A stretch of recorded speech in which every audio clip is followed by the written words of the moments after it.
You are here today because you are curious about the topic of expectations.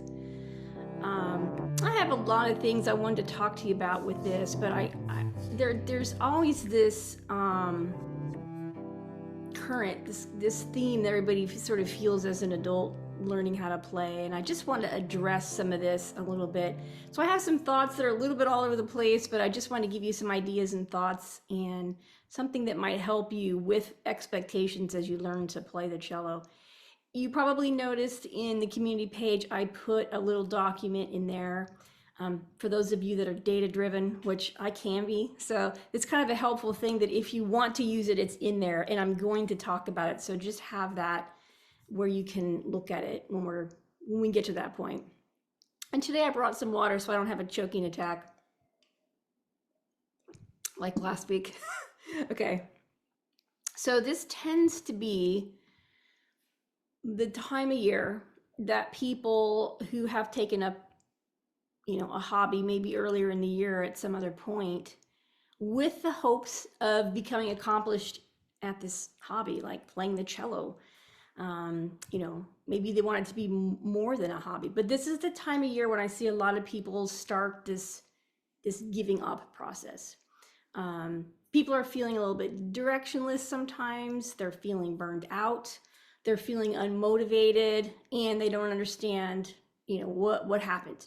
Where did they get derailed? And why did they get derailed? And why did they start saying, I can't do this? So this is something that I see often, and I just wanted to talk to you a little bit about it.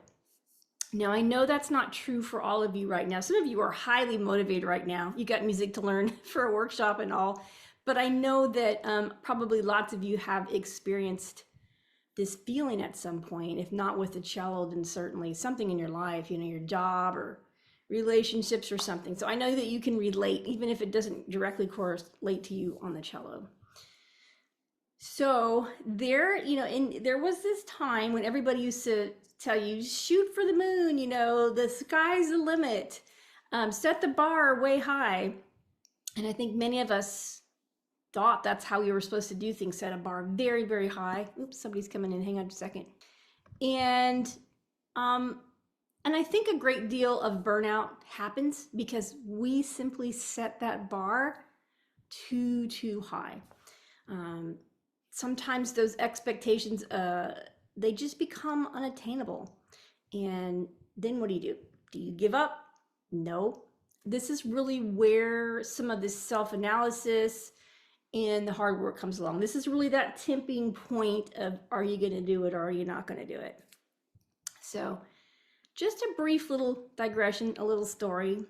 When I was a kid, I started going to the symphony with my parents from the time I was in the 4th grade. So that's like, 9 years old maybe. And I had season tickets from that time all the way until I went away to college. And I went to all the concerts. And by the time I was in middle school, I would come home so depressed because I was like, there's no way I'm ever going to be able to be good enough to be in a symphony orchestra. It's kind of weird to have that feeling when you're young, but I just felt I didn't see how that was even possible. And I really wanted it too. I really wanted to play in a symphony orchestra. So I would sit down and I would practice. And to me, it was just the most horrible sounds. I hated everything that came out of the cello. And I couldn't sight read music very fast. Everybody else seemed to be able to sight read music fine. And I was just like thinking about all the rhythm. I was having trouble. So what did I do? I just jumped in. I started playing the hardest thing that I could possibly find, thinking that that's what was going to make me better. And I did this time and time again, literally for a long time, for years. And even in college, I used to be assigned a Popper etude each week. And if any of you have looked at the Popper etudes, it's called the Popper etudes, the high school of cello playing. Now, it doesn't mean the high school, it means the high school of cello playing. And every week I'd come back to my lesson with this horribly prepared etude, and it was just over my head. At that point, it was so much of it was over my head, and I couldn't do it, and I had no idea how to make it better. And I literally spent decades before I got a grip on expectations and how to set realistic ones and how to stay motivated and then quantifiably improve, find things that was concrete I could see that I was doing to improve. So a lot of the way that I teach has to do with me learning the cello this way, the hard way, and I'm wanting to help you through the process so that you have less frustration as you're learning and understand a little bit about what expectations should be. Okay, a lot of times I hear from adults, you know, I'm no good, I sound terrible, I'm moving at a snail's pace, and I don't understand why so-and-so plays like that when I've been playing for this long. I can't ever get that shift, et cetera, et cetera. So, you know, you've probably thought those things at a point. So let's visit on that. There's two things going on here when your mind starts to go through that. There's the mind game, and that's the psychological aspect of what you're doing. And then there's also the actual, sorry, somebody's trying to come in. I'm sorry, you guys. Okay.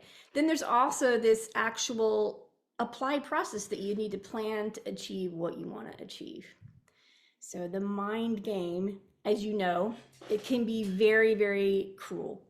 And we all put these expectations on ourselves about what we should do, what we want to do. And then when it doesn't happen, then we get really down on ourselves. That may not be true for everybody, but I think that's true for a lot of people from what I've seen. When I was young, I was perpetually down on myself and everything felt really impossible to me. That's another story. But my dad used to always remind me of something called the self-fulfilling prophecy. And I'm going to mention this to you. The self-fulfilling prophecy is an expectation or a belief that can influence your behaviors, thus causing the belief to come true. So after years of hearing this and going, yeah, Dad, yeah, I get it. You know, I finally said, okay, maybe I should actually do something with this. Maybe I should make this prophecy part of my daily mind game. And I will say that with a great percentage of the time, it really does work. So in a nutshell to all this, it's really important that you train your brain to believe that you can accomplish, you know, X, Y, or Z. You have to start right there. That's the first step. So what are expectations? As you know, expectations, it's a belief that you're going to be able to achieve something in the future. And this is where you can start to think about your why, your reason for learning the cello, your hope. Everybody came into this with some reason why they wanted to play the cello. That's your expectation, what you think you're going to do with this. You know, and you didn't come at it going, I don't think I'm ever going to be able to do that, or I don't think I'm ever going to be able to. You really came at it thinking, I want to do this thing. So you had it there to start with. And that really brings us down to the second point, and that's the actual process that you have to apply to achieve what you want to achieve. So when it comes to expectations, it's really important that you set up some kind of criteria to achieve your goal or your expectation. So it can stay in your head. It can be this thing that you just think about it and it's always there, or you can write it down. And I usually think that when we write something down like this, an expectation or a goal or whatever, it stays with us. We can look at it, we can go back to it, we can revise it. It's just something tangible there that we can hold on to. Which is where the worksheet comes in. So if you actually went to the community page and you found that worksheet, go ahead and open that up, because I'm going to talk you through this because it might be something that helps you. This is about defining your expectations. You have to define those expectations first. These are parameters as they pertain to your goals. It helps you meet those objectives. And it does it in a certain time frame. So this approach kind of eliminates guesswork, gives you a clear timeline, and it makes it easier to track all those milestones. So this is called the SMART criteria form. SMART is an acronym, obviously. It's a way to memorize. Some of you have probably seen this in your employment or various things. It pops up lots of different places, but it's an actual good tool that I've sort of revised a little bit for the cello. So you see the series of columns. The acronym SMART is written down on the first left-hand column. The S is going to stand for specific, and as it says here, a specific goal or expectation will most often answer the two most important W's. That is, what do I plan to accomplish? And why? What's the benefit of accomplishing this goal? There's a little column to the right of that where you just sort of have to jot down that expectation, whatever it is. It's just a place to start. Now you jump down to the next row. We have the M in the acronym, which stands for measurable. And this is where you have to plan your concrete criteria for measuring progress. It's going to answer questions like how many steps are involved to reach that goal. And then the other most important thing is, how do I know if I'm making the progress? So how many steps are involved? That's kind of complicated because that assumes you have a little bit of knowledge going into this. But you do have some knowledge going into this. It might be general at this point, but you know, if your goal is you want to play the popper tarantella, well, that's way up in thumb position. So you know there's these steps to get there. You have to learn how to shift. You have to learn how to play in thumb position. You have to learn how to play with relatively good intonation. You have to be able to coordinate the left hand and right hand well. So those are some steps that are going to take you there. And then how do you know if you're making progress? Well, we've talked about this in a number of different Zooms, but that's where you analyzing what you're doing or keeping track of it in a notebook or something is going to help you know, did you make that progress or not? So there's a blog. I'll put the blog in there about practice. There's a couple blogs I wrote, but really it's about sitting down and, you know, analyzing some data, like maybe that's a recording, and going back in there and critically listening to it to figure out what's gone wrong. And you can work on that and measure whether or not that's getting better and better. So your goal, your expectation has to be measurable. Okay, then we get to the next one, which is the A in the acronym, and that's for attainable. This is the one that tends to derail people, I feel like, the most. And it's about setting attainable, realistic goals, and that the goal is not extreme. Can you realistically accomplish this? Is the bar low enough to get it? Now, that doesn't mean, you know, that your bar is like, I can play an open D string. I mean, you're going to be able to do that pretty quick, but it's something that challenges you, something that's going to push you a little bit, but it's something that you know that you can achieve, you can attain that. And so that's the next step you want to do, is find these little series of things that you know you can get there. Because as you know, you can build on that, take those little steps and get where you want to go eventually. So set that expectation or that goal of, I'm going to play the French folk song in beginner, whatever it is, by the end of summer. So maybe you know, of course that's later on, we're gonna talk about the timing, but I'm gonna learn how to play the French folk song with good intonation and with the right notes. So that's an attainable goal for a lot of you. Okay, the R is, sorry, I think there's somebody in the waiting room. Okay, relevant. A relevant goal represents an objective that you're willing and able to work towards. And a relevant goal should answer these questions. Is this goal worthwhile? Will this goal make me a better cellist? So this is where it comes in, like, what is that goal? Like if I were to say right now, by the holidays, by December, January, I want to be on the international circuit touring, playing concertos with major symphony orchestras. Not going to happen. Not really a worthwhile goal for me at this point. So that would make no sense. It's not relevant to what I need to do right now. So find that goal it's worthwhile, it's relevant for you. Will that goal make you a better cellist? So would it make me a better cellist? No, it'd make me a nervous wreck to try to do something like that. So, and it'd be a sloppy big mess and it would be no good. So that would not be something that would make me a better cellist. So think about what's that relevant thing. And the last part of this is time bound. We talk about time bound. This is the point where you set that target date, and it can actually be a specific date. You can even put a specific time in there if you want. That's when you're going to complete that goal.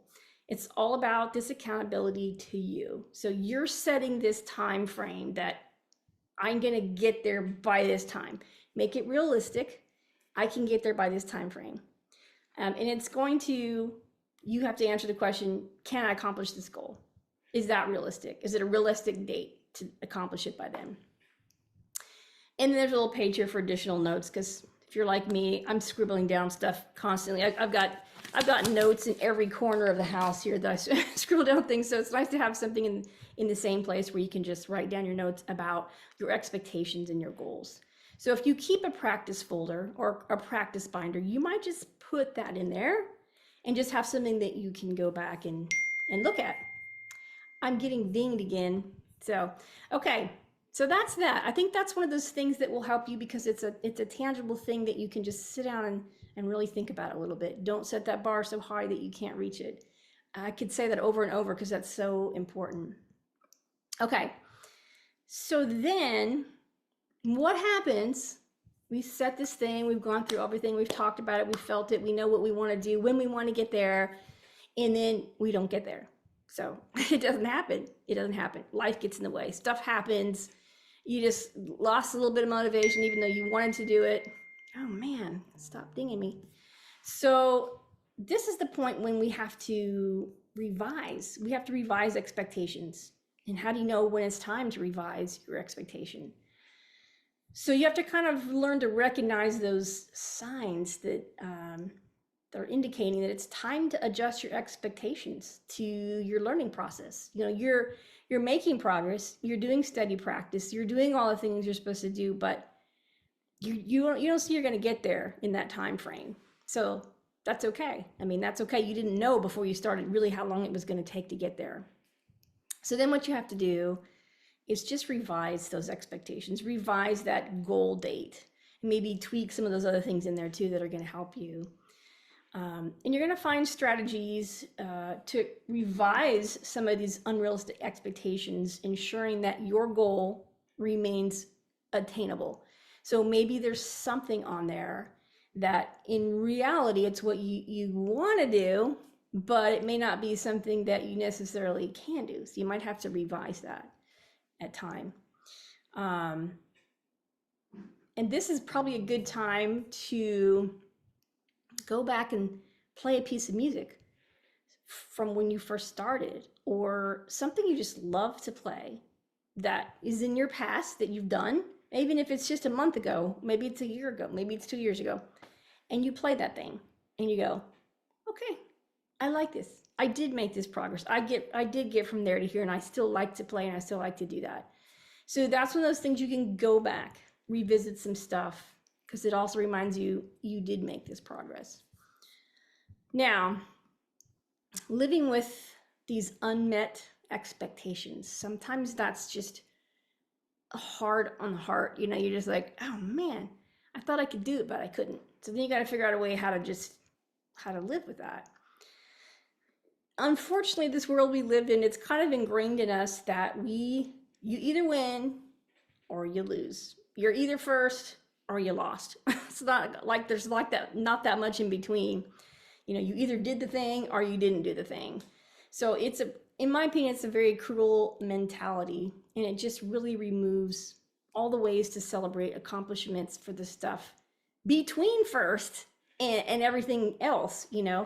So I think the best way to do this is, maybe you didn't make your mark, maybe you didn't get to where you wanted to go, but embrace this whole process as a learning opportunity. So you learned, no doubt, from some of these mistakes, things that you did that didn't get you where you wanted to go.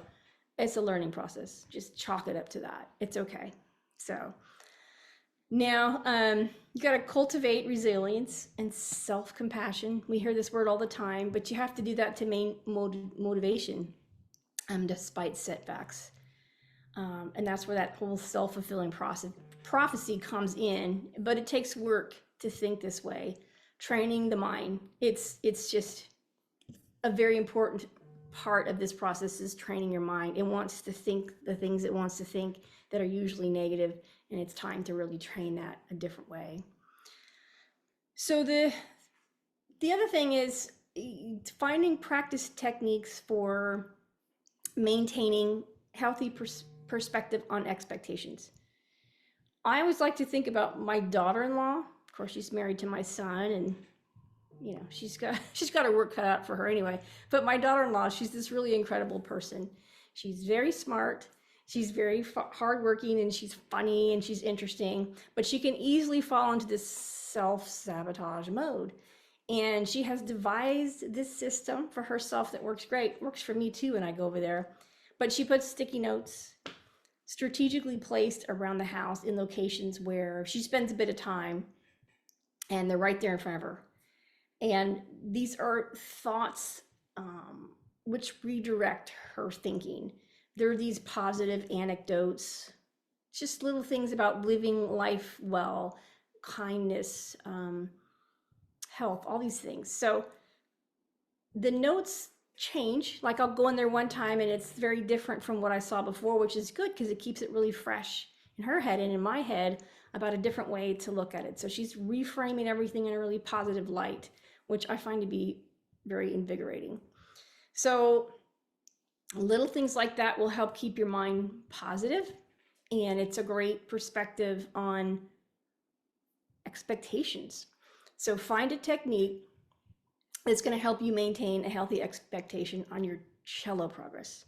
So whatever that might be you putting some little sticky notes on your stand or something. So when your mind starts going in, I can't do it, I sound horrible, you know, just, you got to reframe that. You just really have to think differently to keep your motivation and your cello self-esteem going. So people that practice self-compassion, they're going to be better equipped to cope with failure and maintain that motivation. Anyway, if you're finding that you're setting expectations too high for now, or that you're letting your negative mind take over your positive mind, I think it's really good if you try some of these techniques, because I really do think that they will help. I've really taken an approach in my own life about not thinking that anything is impossible. Just take it on. This cello site is one perfect example where I really didn't think it was ever actually going to happen, because I thought the enormity of this project, it is just no way. I mean, there's no way that I'm actually going to be able to do this. And then finally I realized that I just have to make one video at a time. I just have to record one piece at a time. I just have to plan one little lesson at a time. And then that's what helped me continue with this project. So it was something that was never going to happen, because years went by and I was like, I can't do that. Oh my gosh, no way. It's just too big. I can't even go there. But it helped. Just, okay, my expectation is that I'm going to record one lesson this week. One. And that's literally how I started. Just, okay, I'm gonna get one done. I'm gonna get one done. And then I record it and be like, oh my gosh, gotta do it again. So finally I got in that groove where I could record lessons, I could record stuff, and it just built on itself. But I had to maintain that mind, just do it. You can do it, you can do it, you can do it. So I just think that's the biggest takeaway. I knew this was gonna be kind of short today, but I just thought it was good to revisit some expectations, because I find it really sad to see some of you working so hard and putting so much time and effort into this, and then you just let your brain sabotage you into thinking that you can't do it. So it's just a matter of stepping back and revisiting, what do you want to accomplish and how do you want to accomplish that I think will help you. Short and sweet, that's what I have for you.